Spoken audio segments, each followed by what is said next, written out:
Hi guys, welcome to DesignStorm. In this session today, we will solve lead code problem number 4, which is median of two sorted arrays. So the problem states that given two sorted arrays, which is nums1 and nums2 of size m and n, return the median of two sorted arrays. Okay, so that means both the arrays are already sorted and we need to return the median of the sorted array which we create out of those. Okay, the overall runtime complexity should be O log of mn. Okay, so example given here is nums1 is 1 and 3, nums2 is 2, then the output is 2 because merged array is 1 2 3 and the median is 2. Okay, which is fine.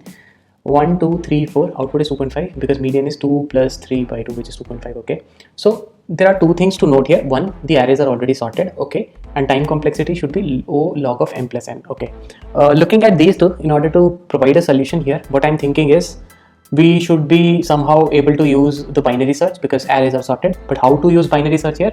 The problem is to find the index in both the arrays such that elements on the left will be smaller than elements on the right. So if we are able to find such index, in that case what we can do is we can ignore the first part and find median based on the other parts. Might look a bit difficult, but what I'm trying to say here is, let's say if I already know that both the arrays are sorted, I will only need to identify a point wherein all the elements on left side are smaller and right side are greater, and from there we can identify it easily. Let's try to get into the code. So before we get into the code, let me see if there are some points that I should mention here. So first of all, we cannot use binary search directly here. So what we will need to do is, first of all, we need to identify which of these two, nums1 and nums2, is the smaller array. Then let's perform a binary search on the smaller array. For binary search, let's have two pointers, which is start and end. Start at 0 and at, let's say, whatever is the maximum length. Loop until start meets end. Okay, which means that while start is less than equal to end, we'll continue, and we'll do it until, let's say, start and end comes to the same pointer. We will calculate a partition index, which is going to be, let's say, the midpoint, which is start plus end by 2 sort of thing. And we will also calculate the partition index for B, which is going to be, let's say, if the size was m and n for nums1 and nums2, it will be m plus n plus 1 by 2 minus whatever was the partition A that we calculated. So this way we can have a solution for this.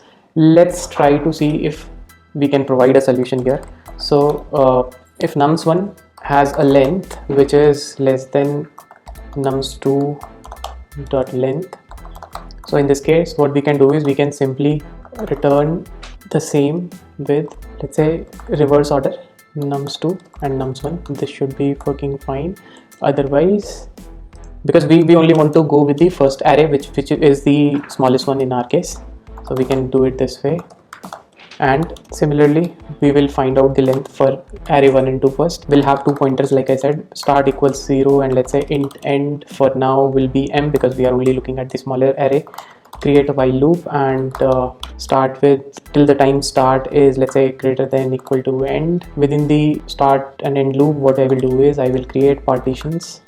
So partition nums1 equals to start plus end by 2. This is going to be simple, and the partition nums2 will be m plus n plus 1 by twice minus partition nums1. So this will take care of partition nums1 and partition nums2 as a whole together. And then now next we will need to check for edge cases. So if there are no elements on the left hand side, in that case we need to do int max left nums1, which is partition nums1. If it is 0, then we will utilize, let's say, integer dot min value, which is constant, or otherwise from the nums1 we will have partition 1 minus 1 as index. Similarly, we will have to do it for right as well. So for right, we need to ensure that no elements left on the right side are after partition. So similarly here, 0 will become m. For this, we will have to use max value, and this should be the last one. Yep. Similarly, we need to do this again for nums2 as well. So let's say if there is max left nums2, we will have to initialize this based on what is the value that we have in partition nums2. If partition nums2 was, let's say, 0, then I will initialize with integer dot min value. Else I will initialize this with nums2 with partition nums2 minus 1. Similarly, I will have to create a max right for nums2 also. So let's create a max right nums2. Partition nums2 equals to will be n in this case. Then we will use integer max value. Otherwise we will use at the last index. Okay, this will cover all the corner cases. Now we will have to check for match. So for match, what we will do is, let's say if max left num1 is less than equal to min right. Hey, sorry, I think I forgot to update these. Max min. So if this is less than max right num2, and if let's say max of left 2 num is less than equal to right nums min, then in that case we will have to check for even and odd, because the length of the array will also matter here. If let's say m plus n by 2 equals 0, that means it's even length, then I will do return of math dot max with the value of max left nums 2.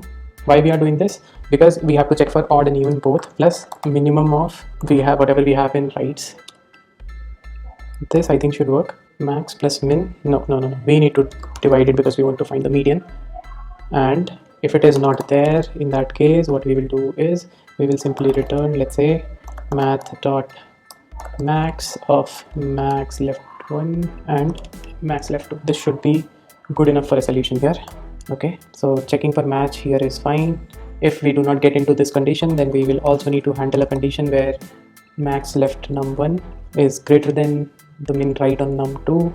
Then what will happen is we have to initialize end with a partition nums1 minus 1. Otherwise what we will do is we'll initialize start as this plus 1. Yep. So I think this should be fine. So this is while. So let's assume a situation wherein we get out of this and we do not have anything. We need to have a throw, because otherwise it will give not all the code path will return a value. So I will just have an exception being thrown here. Let's try to run this code to see if everything is covered here. Okay, so cannot find symbol on line 9. Okay, num1, my bad, this is nums1. Okay, cannot find on line 41. Just give me a minute, guys. Partition nums1. Okay, this is copy.